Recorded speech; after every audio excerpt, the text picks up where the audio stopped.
Good morning and welcome to the NBA Daily presented by eBay. I'm Dave DuFour here with Zena Keita, and Shea scored 35. The Thunder win. Draymond gets a tech. We're right back. The NBA's back opening night. Zena, what do you grade the NBA on NBC opening night broadcast? A+, baby.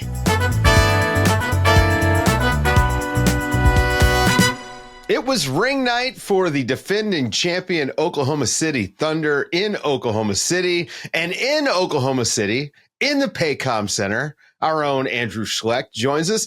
Andrew, what a game. How about that for opening night? This team, 7-game series in the Western Conference Finals, 7-game series in the finals, and on opening night, free basketball, double free basketball, double overtime. What a game. Double OT on a school night, my man. It was it was a lot of fun. This game had everything. You had ring night, you had the first banner being raised in OKC, you had Kevin Durant being in town and being booed on like almost every possession that he had the ball, which I thought was maybe a bit much. I was okay with them booing him at the beginning, but it was a bit much to boo him at every single possession. They were feeling themselves. Yeah. Then you had he booed them back. That's true. He did. But then you had great physical basketball. Like you got to see Amen Thompson break out before he had cramps and had to leave. You got to see Chet's like a little bit more versatile offensive game that he's developing right now. And then you got to see the MVP deliver in the end. This game had everything. It was unbelievable. And a great way to start for NBC and for the NBA on opening night. That's where I want to start, Andrew. Like, we at home got the gift of NBA being back on NBC and the fanfare around it. But you obviously were there in person, getting to experience ring night, banner being raised in OKC. What was the vibe like for you in the arena, seeing the ring in person, I think the ring inside the ring? Like, break it all down. I got to see the ring just a few minutes ago out at center court, and it's ridiculous. It's extremely. I will never own anything like that in my life. But there's a ring inside the ring that you can wear like an everyday ring. Wow, So it's the walking around ring, right? The functional. Yeah. There's some love functionality that. here, right?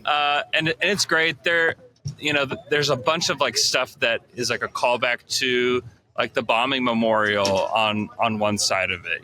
There's a lot of thought and intentionality with the whole thing. It's very cool. All the guys clearly loved it. It was cool to see them raise the banner here near the center court and get to see the guys celebrate. But then it was time to lock in, and the Houston Rockets were ready. If anybody was questioning it, Houston Rockets were ready. Let's jump into that.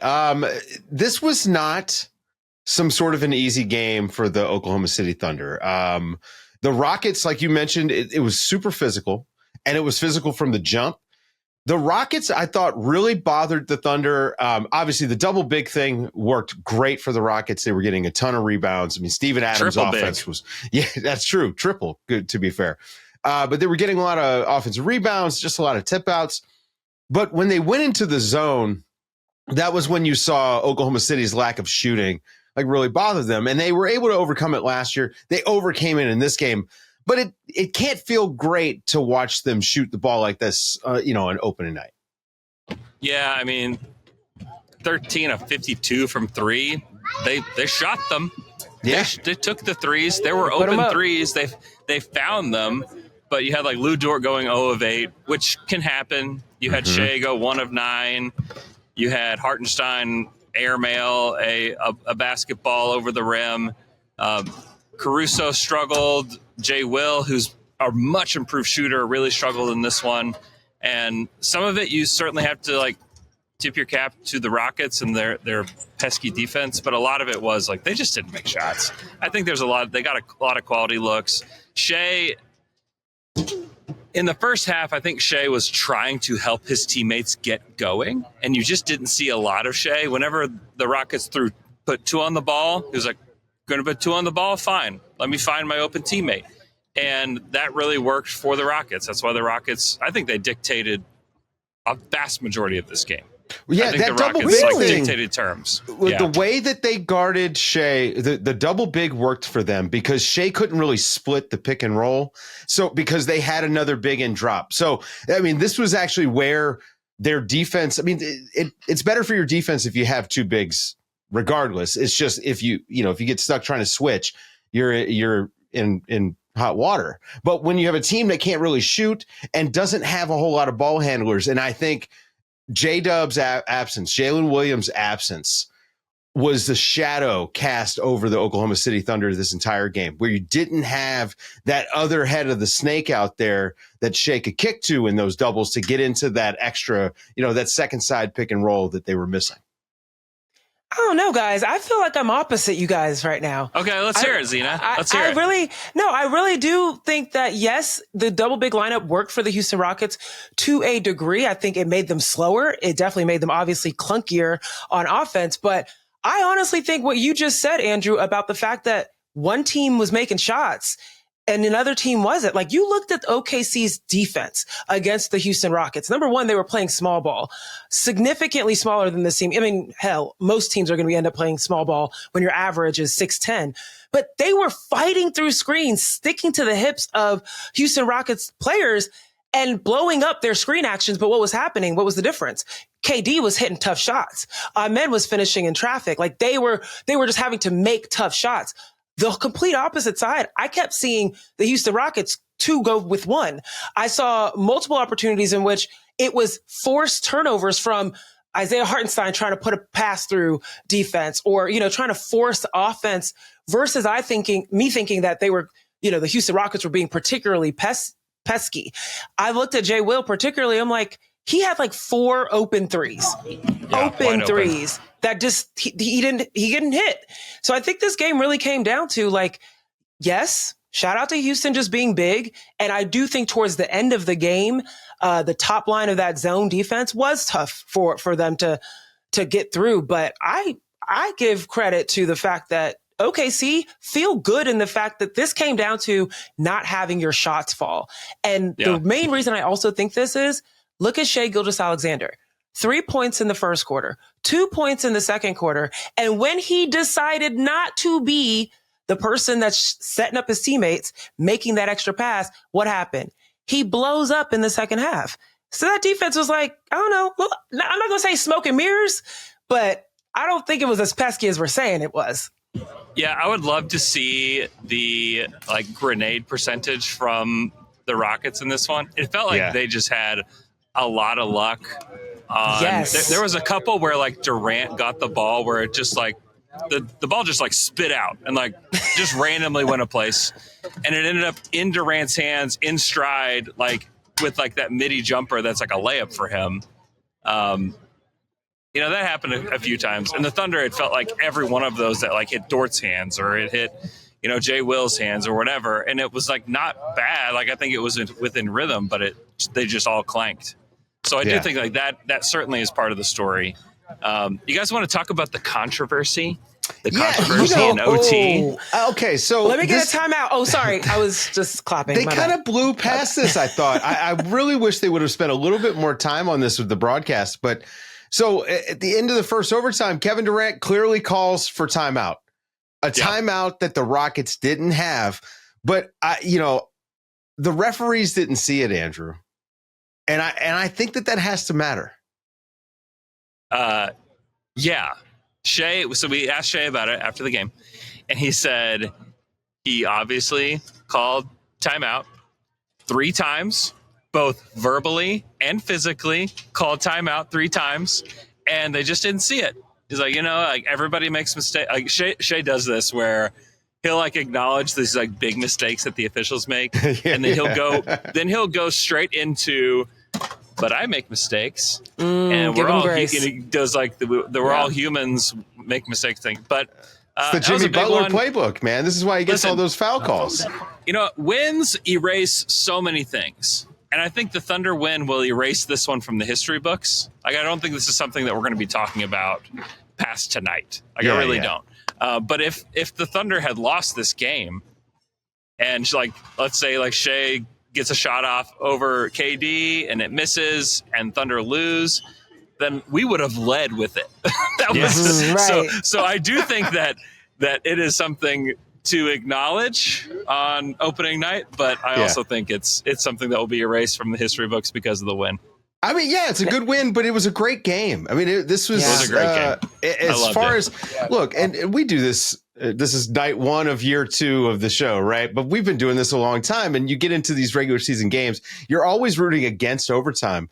But in this game, down the stretch, I was rooting for overtime because you could feel like every single time that the Thunder had something going, the Rockets would shut it down, and it was just like, oh, if they break through, we're going to get OT here, because it felt like the Rockets were making enough shots. And then it comes down to a couple of things. KD misses a late free throw in the fourth quarter. We get, a couple of missed free throws in overtime by the Rockets. And then obviously the referees missing the free throw call. But it wound up being a great game. I want to talk about Chet a little bit. He started out the game 7 for 7. Hit a shot that got called back, so really 8 for 8. But I mean, his shot looks much quicker. He looks physically much better, and this is part of the reason why I've been calling on the Thunder. Like, I think that they can win 70 games this season, is because he just didn't play all that much last year, and by the time he started looking, about like himself, we were in the finals, and now he's coming into the season. He looks great. Yeah. I think that they kind of found one of the ways that they figured out the zone specifically against this Rockets team was just like flashing Chet to the middle. Yep. And then he could either, like, he can give you a floater, he can give you a turnaround, he can drive to the hole. Like, he can do so many things with the basketball at his size that I do think like that's like one of their weapons that they didn't quite have in the playoffs when it came to like trying to crack a zone. And so I thought, like, his mobility too just looks so much better tonight.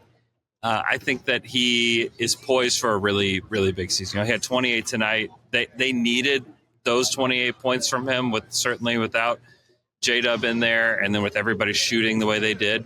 But yeah, I think that this is like the trajectory for Chet. This is what we've kind of thought of him as since he was in high school. He's the number 2 overall pick. He's a guy that is supposed to carry an offense. And because he's on the same team with Shea and with J-Dub, like, I think a lot of people kind of think of him as like this third guy. But if this guy was in Washington, or if this guy was in Charlotte or somewhere else, he would be the number 1 scorer on these other teams. Like, I think that he's a guy that can carry an offense, but he gets the luxury of these great teammates and then trying to figure out how to fit in. But I do think like we're going to see this version of Chet a lot this season, and it will help take the Thunder to another level. I still vividly remember how Chet was being described going into that summer league that he was playing in when he hurt his foot, and everyone saying, this is Wemby's equal, right? Like, yes, we've seen Wemby. We've seen the highlights of this guy that can yo-yo the ball offensively and get past defenders. And there's another guy named Chet Holmgren who's also capable of doing the same thing. And last year, because of, he only played 32 games last year total. Like, that's pretty crazy to think about that. Because of us only seeing him in the playoffs, particularly in that defensive mode, we were like, oh, defensive player. And I just love how loud he was tonight, opening up the season and reminding us, no. I am absolutely a bucket. And even when my team isn't capable of finding their shot, I'm going to get going. He even said that during the halftime talk with Maria Taylor and crew. They took a little time to get going. Not me, though. Right? I was going early. And I just loved what you're talking about, too, Andrew, about the mobility. Because it's not only just Chet's ability to move with the ball in his hands, it's that off-ball movement we didn't see a ton of last year. And we know that is so crucial to what OKC does. I mean, OKC, I was asking myself as the game started, did they get faster? Is that possible? But it's because we're also now seeing Chet be involved in that off-ball movement, and it just speeds them up. Yeah, I think some of that's chemistry. Some of that is like, I think all these guys had really good summers, and some of it is too like they played a really slow Rockets team. Like that is one of like the slower moving teams in the league. They look so fast in comparison.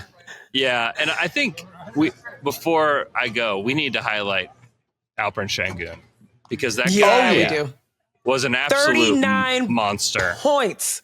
Yeah. 39, 11, and 7, 2 steals and a block. Ooh. Yeah, 10 of 11 from the free throw line, 5 of 8 from 3, which if that is like anywhere close to what he can do, not that he's going to hit 5 of 8 every night, but if he'll take 8 threes a night, just take them. Like, that's a huge deal for Houston. He has to, because they just don't have the shooting. Right. So he's going to have to do it. Alperen Sengun was a 24% three-point shooter last year. Like, that's the difference maker here. And you're right, Dave. He's being forced into that role because they don't have outside shooting. Yeah. But before we go, Andrew, they're 1-0. Care to predict the first 82-0 season in NBA history right here on the show? Yeah. Listen, we only have evidence of one thing happening, and that's winning, okay? That's right. That's all we've got. That's right. Andrew Schlecht. Guys, go and listen to Down to Dunk if you like the Thunder. Also, catch Andrew on the Saturday Slam and Jam. And we've got the morning shoot around coming up on Wednesday mornings all season long on our YouTube channel. Guys, stick around after the break. We have Dan Woike to talk about Lakers, Warriors, and skinny Luka.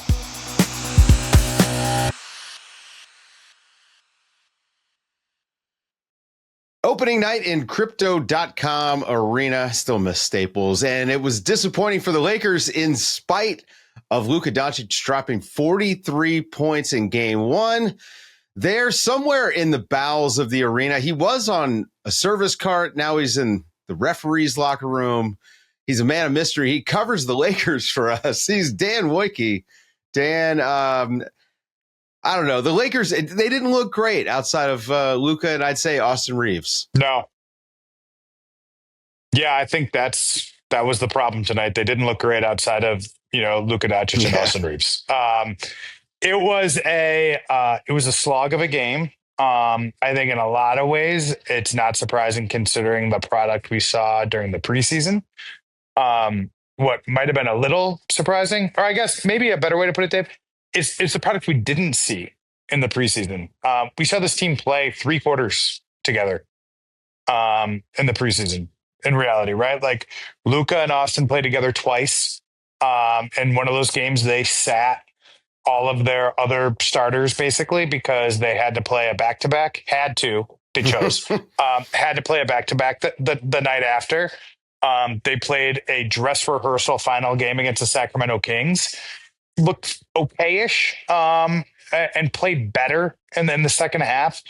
But then, shut it down, didn't win in the fourth quarter. And like, to me, like, this was a team tonight outside of like the individual skill of their 2 best individual offensive players. It was a team that kind of looked like strangers out there, which against a team, by the way, that looks like they know like the names of everybody's pets and stuff, right? Like the Warriors, Jimmy Butler like, had them all connected. in San Diego, right? I mean, these guys know each other. Yeah. Well, I mean, like Jimmy is like the X factor and all this, right? And Horford, but like these are just plug and play. I mean, like, look, Jimmy has his own issues and stuff like that in terms of like, the personality sometimes can be not for everybody. But on the court, like we're talking about guys that you could drop in any basketball situation. And, Al Horford, like people that would just like, it would make sense. That's not the case with this version of the Lakers team right now. Like they are going to have to know what to do with DeAndre Ayton. DeAndre Ayton's going to have to know what to do with Luka Doncic and Austin Reeves. A bunch of times today, like that particular pairing was not on the same page. I think, right? Like Gabe Vincent played his first shift, didn't get a shot. Rui Hachimura played like a pretty long shift and didn't get a shot. I think at one point, guys, they had forced like 17 turnovers and had 2 fast break points. They're slow. Which like a lot of those were dead ball turnovers, but yeah, they were slow. They were slow. They didn't get the throw ahead passes that they normally would get. It's both a indictment and I say this like in glowing sort of amazement. One of their best athletes is going to turn 41 in December and was wearing a suit. Yeah. That's like part of this too. So I don't think this is like a fire everybody, like let's all freak out thing. But their athleticism is going to be an issue. And it was last year too. And they were able to mostly mask it over the course of the season with effort, cohesion, and cohesion. It's been a long day. Cohesion. It's a type of food. I don't know if you guys have ever gone to. There's a great Cohesion restaurant, Dave, in Long Beach. We should go sometime. It's a Cuban Asian fusion place. Yeah, it's right in Cambodia town. Cohesion. Yeah. Everybody's at it. Everybody's at it. But yeah, like that's kind of what I saw. What did you guys? How did it kind of look? Zena was ripping these guys. Listen. Okay, so Dan, to your point about they don't look like they know each other. You guys know, like in high school AAU teams, they're like those teams that kind of just like plop into like Virginia at the Boo Williams tournament, and they're just like the best players from the country. And it's a lot of one-on-one. It's a lot of we don't really know what's going on versus the team that's like literally an eye look tells you go cut, go, set a screen. That's exactly what it gave. It gave the random assortment of players up against like the team that's been playing together since they were 8 years old. But to your point, my big thing was not only did they not look athletic, I was really concerned about the sustainability about all of this. Like I'm looking at one side of the ball on the Lakers side, Luka has an amazing game. Statistically, right? 43 points in 41 minutes, being able to get to the line, being able to assist, 12 rebounds. And then you add on Austin Reeves. Great on defense too, by the way. Luka was really engaged defensively He got tonight blocked, too. I believe, on Al Horford. Like, I'm like, yeah, let's go, Luka, doing your thing. Yeah. Austin Reeves ends up playing a pretty good game, 26 points. Good fourth quarter, particularly. But you look at their numbers. 27 attempts from Luka. That is not sustainable. And you look on the opposite side of the ball, you got Batman and Robin, Steph and Jimmy end up with 55 points combined. They put up 28 shots together. They had attempted almost the same amount of shots that Luka put together. And that is what you want. That's the setup you want in terms of sustainability when you're talking about your players and your stars. I'm worried about not only the athleticism, but how does Luka Doncic get away with 41 minutes played tonight, not get the win, 43 minutes put up, that level of exertion, and this is night one? I think those are great questions. I mean, I think this is sort of the part of greatness that probably goes under discussed, which is like there's your greatness and what you can do, and there's like how do you elevate the players around you, right? And this is going to be a team that needs some elevating, and I think when they were at their best in this game, it made sense. It was Luka getting in the paint with like the right diagonal pass, Luka getting Austin getting to the rim, that type of stuff, like off of, basically, I mean, they're going to be like to a certain extent isolation driven team, right? Like they have, the best one-on-one scorer in the NBA, right? So like they're going to be, I think like somebody said, Luka was like 13 of 14 in the paint in this game. And it's like, get to the paint, you don't have shot blockers. Like that's going to be the play. Now, where they're going to have to grow and where Luka's going to have to figure this out, and like the players around him are going to figure it out, are like the back cut baskets. I think they had one completed lob in this game, maybe two movement. It wasn't many. I don't think. Yeah, it like, and that to me is like where the strangers part kind of comes in, where they, it felt like they were kind of, I don't want to say standing around and watching. It wasn't necessarily that. It was just like a lot of like, let's get into offense probably 3 to 4 seconds slower than we want to. Let's not get in transition. So everything was in the half court. And there wasn't any cutting. There was no cutting whatsoever. The off-ball movement was not there. It's just non-existent. Well, and I would say too, sorry, I'm on my phone. I would say too, like, I think, like if you're a glass half full person, like look at what they were able to do offensively today, like in standstill. Right. That's true. With the recognition that like there's gonna be like in theory, like time plus commitment to some degree equals chemistry in basketball. Like if you're gonna put in the time together and you're committed to winning and doing it together, like you should get better. Right. Like particularly with time. Now what I kind of think is weird too, and I'm gonna crack my laptop open and dig in on as well, is sort of like, the 40,000 point elephant in the room that was sitting on the end of the bench, right? Which was like this. I mean, like you watch that game and it's Like they really needed LeBron James. They needed his gravity. Yeah. His gravity, his swagger on defense, his energy, his athleticism, his force, just sort of like that. Now, can they get all of that stuff while still riding sort of the Luka wave the way they rode? I think largely successfully really well together in that way. Year. At least Luka was great in this game. If you get that version of Luka Doncic all year long, you should be in a pretty good place. I think especially if you have, you get the talent injection of LeBron James. So those are the things that I think if I'm probably the reasons why I would say not freaking out. Although I do like a good opening night freak out.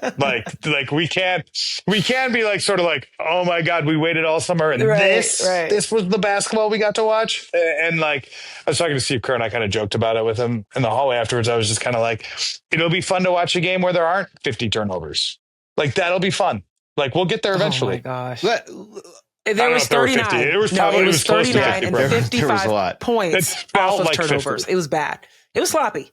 Yeah. Before we get out of here, I do got to ask you just real quick about DeAndre Ayton.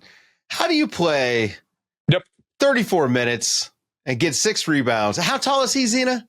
7 feet tall? Oh, he's a 7-footer. He's a 7-footer. The 6 rebounds, that's a problem. Yeah. The entire knock on Ayton has been not playing with force. And this was a matchup that he should have really owned in the middle. That has nothing to do with offensive scheme. That has nothing to do with chemistry. That's DeAndre Ayton. Now, whether or not he feels empowered to do those sorts of things, I don't know. But that was a dud of a debut, in my opinion, for Ayton. I mean, I think I will give. He did not play well. As far as the rebounds go, look, he spent a lot of time on the perimeter defensively in this game and switching. Pulled away from the basket. Now, perfect world scenario, you're out there to touch, shot goes up, you hit a body, and then you crash and you get to the rim. He doesn't have that kind of a motor right now. I think there's real. To me, that is the area of growth, right? That is where this team's ceiling elevates really quickly. It's gonna be tough though. It's gonna require some patience, I think. And he's gonna have to be able to assess the situation, see what is required of him to help impact winning, and then do it. And those it sounds simple, and in some ways it is, but it is also kind of an easier said than done situation. So I think the offensive stuff with DeAndre Ayton today, I think I'll chalk it up to a lot of it pick and roll chemistry, different things like that. Kind of having to approach a screen with Austin Reeves differently than you do with Luka Doncic, figuring out where to roll. I mean, they're crossed up right now, right? They're they just are. You can see it. I think, ultimately, but you're right. Playing hard, getting into contests, blocking a couple shots from the weak side here or there. Those are the types of plays I think he can make. He had been making them to some degree, I would say, over the last couple preseason games, but still, again, I think the best version of this team is a together one, not a Boo Williams AAU group. JJ Redick, by the way, a Boo Williams alum. And I think as of today, and good news, by the way, guys, you get a nice easy one against Minnesota on Friday. Another national televised game, I guess, is it nationally televised if it's on Amazon? You know what? I'm trying to figure out is Peacock a national game? I have no idea. Zach Harper did do a watch guide for everyone at The Athletic. Go and subscribe to The Bounce. Dan Woike, thank you for joining us, staying up late for us, getting those Luka Doncic quotes. I appreciate you. Guys, thank you for staying up late for me. I appreciate it. No. It's our pleasure. Guys, go and follow Dan at The Athletic. He's going to be covering the Lakers for us all year. He'll be here a bunch. Thanks to Andrew Schlecht for joining us earlier. And thanks to Zena Keita. As always, I'm Dave DuFour. This has been the NBA Daily. Thanks for waking up with us. Welcome back, NBA.